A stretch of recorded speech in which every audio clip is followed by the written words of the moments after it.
เอากลับไปถ่ายสวัสดีFCเดี๋ยวมันติดตามแล้วก็รับชมสวัสดีตอนเช้าทุกคนเลยตอนนี้เวลาอยู่10 โมงเช้านะก็สว่างเลยเติบละอีเทงละวันนี้มาหายกี่เก้ามาซ้ำเข้าหายทุกคนเลยคือมันแล้ว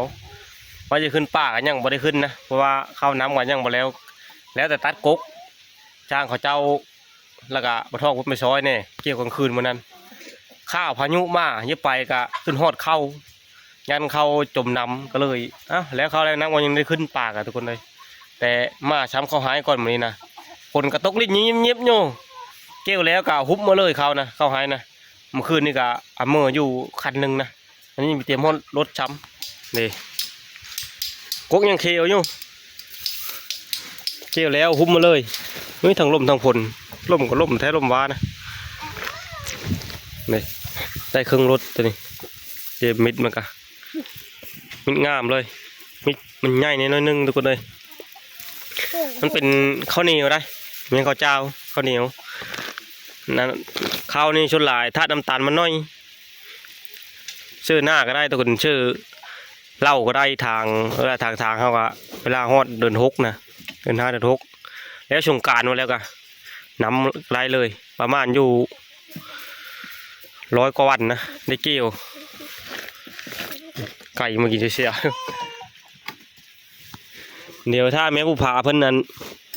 มาแต่คุดโหมันทุกคนเลยโหยังคู่แหละที่ถ่ายทุกคนเมืองก่อนนี่ทุกคนเอ้ยมันที่5 ที่ 6นี่อุดกับป้อยได้นี่เกิดแล้วกับป้อยเพราะว่าหึงไม่ได้ยังได้มาหายมันนะมือมัดเข้าหน้าไปสิกันฝนตกแห้งครับไม่ได้มัดมือนี้กันแล้วก็เนี่ยมือเชิงเนี่ยมันแล้วมาปล่อยอยู่หายคือเก่าจนเป็นเพาะมดคอมันกันห่อเชือกมัดปักง่ายเลยอันนี้ได้อยู่มึงได้อยู่4 เดือนแล้วบอกหมูนี่3 เดือน4 เดือนนี่ได้ทุกคนเลยก็มีกว่าได้ตั้งแต่ย่ำดับหน้าประมาณนะ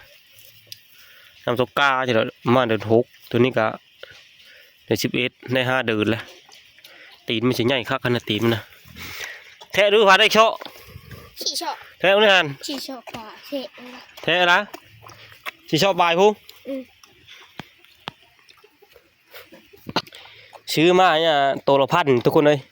ซื้อมาเลี้ยงซื้อนำข้าวเจ้านะตัวละ1,000ใครแม่นได้เอามาตัวละ1,000 บาทรถลูกหมูนะหมูลาดนี่แห้งเต็กแห้งแพงช่วงนี้คันสมมุติชื่อเฮาขายนี่ตัวนี้ไม่รู้กว่าอันนั้นทุกคนเลยประมาณอยู่5-6,000 บาทพอแหละมันถือมันคอยนะใครแม่นเขากับปิ้นขายรับตัวละ10,000จำนี้ได้หลายป่ะหลายปะล่ะอย่ามือละโอ้ในลายนี้นี่เขาพูดก่อนแล้วไงเอาคนเอาก้อนละหลายทุกคนเลยเป็นเครื่องคู่เลยมือนึ่งกินมาต้มกินจะหรอเดินทางมือมาเนี่ยยุดเผาเทงเด้ออย่าจะไปไกลเด้อยันตุยได้เอามาหดเหินหดสาดหดบานทุกคนเลยเดี๋ยวเอาข้าวนี้ลงนะนี่ที่เอาหดมาแล้วนะปรีรสโชดได้บ่หลาย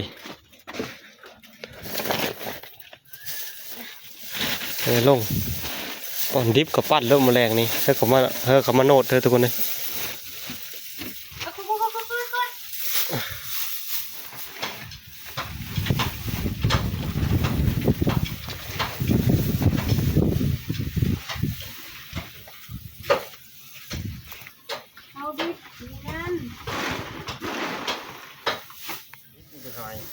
ลง6 ปัด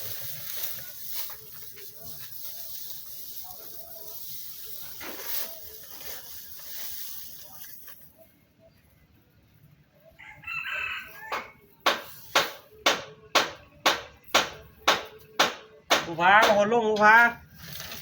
คนโต๊ะนะคนเข้าทำเช่ได้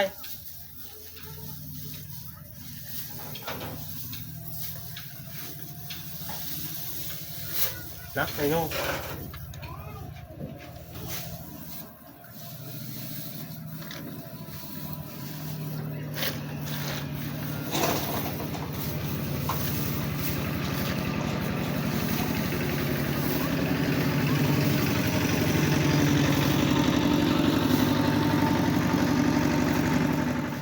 ลงแล้วทุกคนได้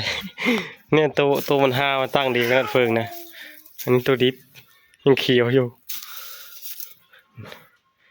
ไปเอาอันนั้นบัดนี้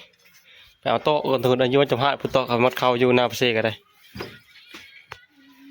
กำลังจะไปทุกคนเลยหน้ากะฝนก็หยาดเม็ดลงมาแล้วห้ามเข้าไว้แล้วแล้วจ้อยบาดนี่มืดเต็มท้องฟ้าเลยนะหน้าอยู่ทางใต้พุ่นนานะ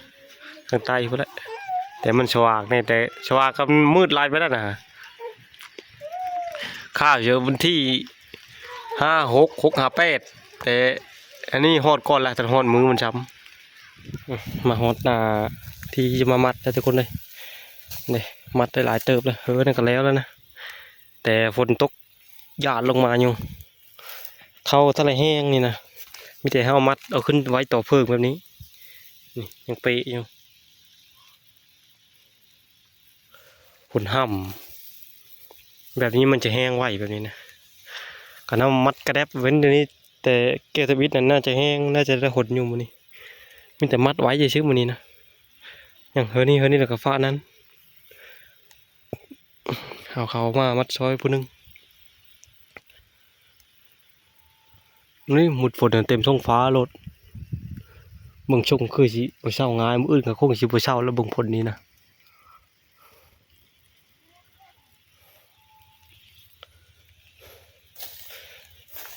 มัดแต่ละมัดก็ขึ้นเว้นถึงมัด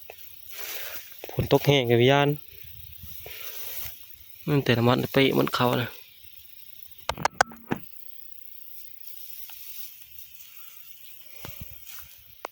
น้ำยาปลามัดเข้าแล้วนะ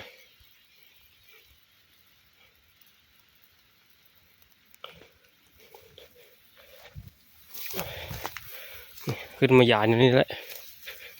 หยาทำคันเลย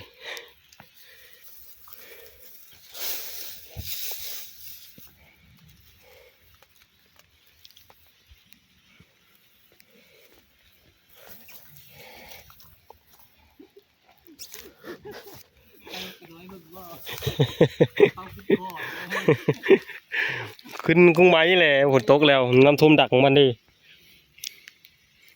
ยัง1 2 3 4 5ยัง6ทุกคนเลยทรมัดนะนี่ผลหนึ่งยาเริ่มแห้งมาอีกเลยเอามัดเข้าอากาศถือว่าแล้วทุกคนเลยมือวาดนี้เป็นมือใหม่นะมัดกาแข้งผลมัดมื้อนี้ไว้จะไปพีนมื้อนี้เพราะว่าเฮามัดเอาขึ้นคันเทน่าขึ้นไหวผัดมื้อนี้ผัดแดดนอกมื้อนี้ก็เลยไปพีนบางที่มันแห้งเข้าเจอมิดมันจะละแห้งมิดนั้นยังเขียวอยู่ก็มีเพราะว่าตั้งแต่มือเกี่ยวแดดบ่มีเลยอันนี้จะเป็นข้าวหายหดมากเมื่อวานนี่แหละนี่มิดขาวงามทุกคนเลยเขาเฮ็ดยังได้ประมาณอยู่100 กว่าวันก็ได้เกี่ยวนะมันเป็นกันอยู่ฝั่งไทยเขาเอิ้นข้าวไก่น้อยเขาอันนี้นะเขามีลายแบบนี้ก็เอิ้นข้าวไก่น้อยมันข้าวไก่น้อยท้องบ่อยู่ฝั่งไทยเอิ้นนะเห็นเขาเอาลงคลิปอยู่แต่บางคนนะชดลายมิดที่อ่านว่าเข้าลายเข้าแบบนี้นะทุกคนเลยเอิ้นเข้าบนขาวเข้ามิดใหญ่มันมิดใหญ่ดิถ้าเข้าไก่น้อยแท้อยู่มีแต่ซ้ำเนินนะเสื้อได้เพราะว่ามันเป็นอากาศหนาวมิดมันจะน้อยจะปุ้มนี่อันนี้ก็ใส่หน้าก็ได้สภาพอากาศแบบใดใช้ได้หมดขอแค่อันผลห้ำมันทุกคนเลยป้องน้ำกันอยู่ฝั่งไทยก็ใช้ได้คือกันเชื่อหน้าก็ได้อันนี้แม่บุพาเป็นเย็บกระปุอยู่เอาไว้ข้าวพันปีหน้าบางที่ได้ทางให้ทางโซนนี่นี่แหละชีเอ็นเยลแล้วมิดมันจีกขาวแบบนี้แหละเอามานี่เดียวแม่บุพาเพิ่นนั้นเอากระปุแล้วเย็บในชอบนึงนะสีผ้าเพิ่นไป หน้าไปพลิกเข้าคือว่าแหละตะเฮอน้ำมันแห้งกกมันแห้งเดี๋ยวจังไดคลิปวิดีโอนี้ก็บ่มีเวลาเดี๋ยวเอาจบไว้เช่นนี้ก่อนเดี๋ยวคลิปหน้าทุกคนได้วิดีโอหน้าพบพอได้ไหม